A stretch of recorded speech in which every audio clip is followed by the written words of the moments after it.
Welcome, ladies and gentlemen. Your week 5 power rankings. We always start off with our 3 thoughts. Number 1, chaos with the COVID. We had absolute chaos. And you know what? I'm glad John was there to rescue us with all of his crazy rules.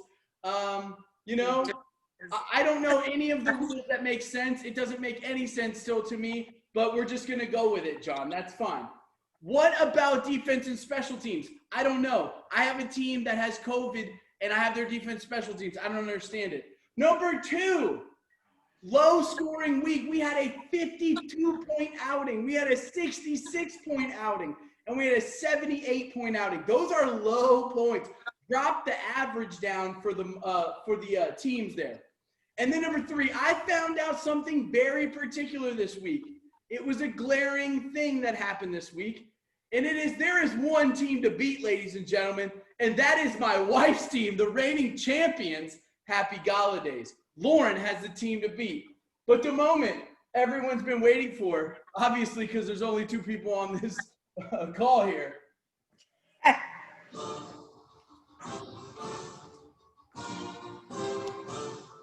Yeah, baby. Today's a good day because Sturgill Simpson came out with a brand new album. You gotta love it. Power rankings broken up by roster, points forced. That's for you, Mackenzie. Standings, okay? I'm going to give you exactly the team, the tier that they're in, the amount of plus minus over the course of the year, how many points they've scored plus or minus, and who is their shining star for week 5. Let's get it with it. I already gave you a big hint.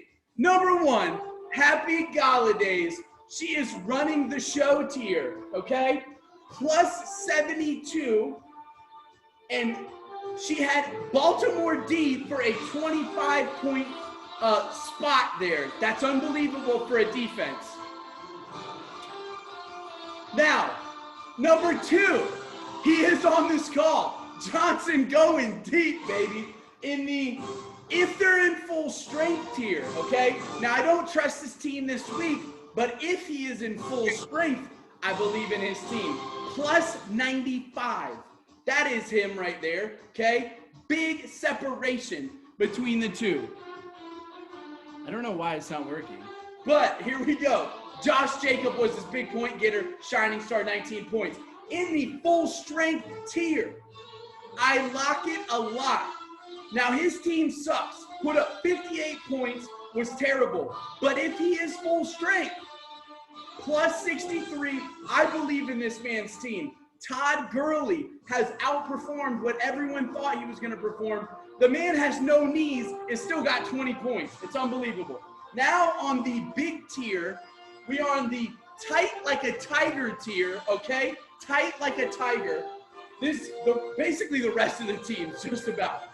Number 4, the commish has climbed up these rankings, baby, like it's freaking Mount Everest. He's getting to the top. He is hostess with the moster, minus 60, but he still found a way to be 3-2. And I will tell you, his shining star last week, it's going to be a doozy.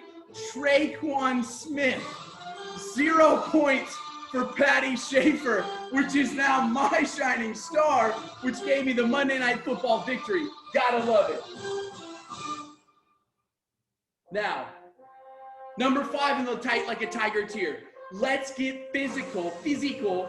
Minus 1 for the year. Ezekiel Elliott, 22 points. Number 6, Game of Jones. I believe in this team. He's got a little shaky spots, but minus 2 for the year. Mark Andrews with a big kind of tight end. Maybe he can climb himself in that top tier of tight ends. Number 7, Tuck Mary Kill, plus 27. Plus 27 for the year. Kyler Murray, big shining star last week. Number 8 in the tight like a tiger tier. Fresh Prince of Bel-Air, minus 18 for the year. Patrick Mahomes with 29 points was her big shining star. Number 9, Dalvin and the Chipmunks, minus 2. A lot of teams there in that big tier here, okay? DK Metcalf with a big 21 points. Again, he's a team there that I say, if he's full strength, big-time player here. And then last in the tight like a tiger tier, number 10, it takes Tua to tango. Minus 28, Kareem Hunt, 15 points. Just to give you a picture of that big tier. The number one person in that tier and the last person in that tier, the number one person in that tier beat the last person by 1 point in last week's victory. So very tight tier there, okay? Lots of teams right there in the mix. Now, I'm going to have to pause because we never play music when it comes to these lowly teams. In not the last tier, but the second to last tier, not the worst tier, kick in the butt curve. A minus whopping 62 for the year. I don't even know what his first name is, but I'm going to call him Miles Davis. I don't think that's his name, but Miles Davis with a big 20 points for his team, the Carolina backup running back. And then we're on to, I'm going to be honest with you. I don't know what this guy's doing, okay? He probably has the most unlucky year so far, okay? In the 12th spot last tier, the optimal what are you doing lineup tier is LaMargin call. Mackenzie, wake up, brother. You need to fill in the gaps here. One game with an optimal lineup. I believe in this team. He's got a lot of hope, but he's fallen down in the standings. I can't give him anything until I see it for my own eyes. Minus 48 for the year. Darrell Henderson Jr., 18 points, but it's on his bench. Let's get back to it. Optimal lineup. Get that guy in your starting lineup. You know, I don't know what this guy's doing. All right, that's your power rankings for the week. All that work last week for the proposals. Commish wrote a constitutional document and put it up, and we didn't even use it. We didn't even need it. Oh, my gosh.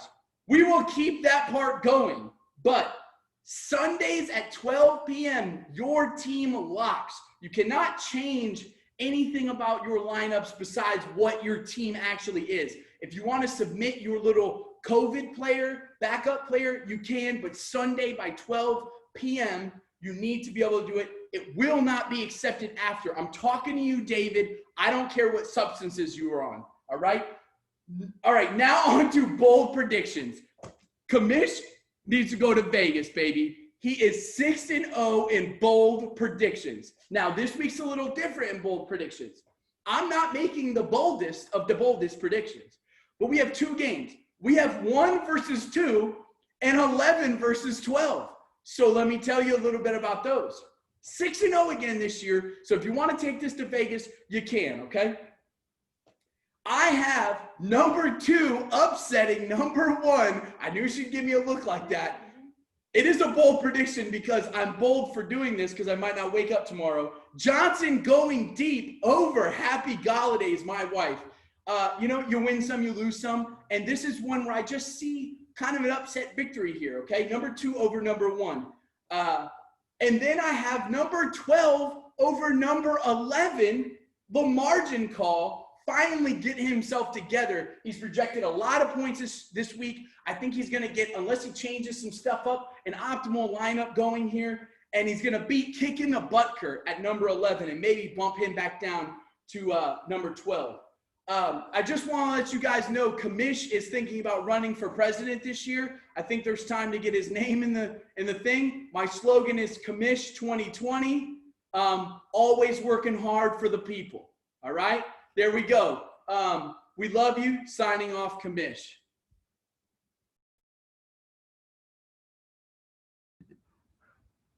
Hold on. Hazel wants to do it really I bad. just hit record.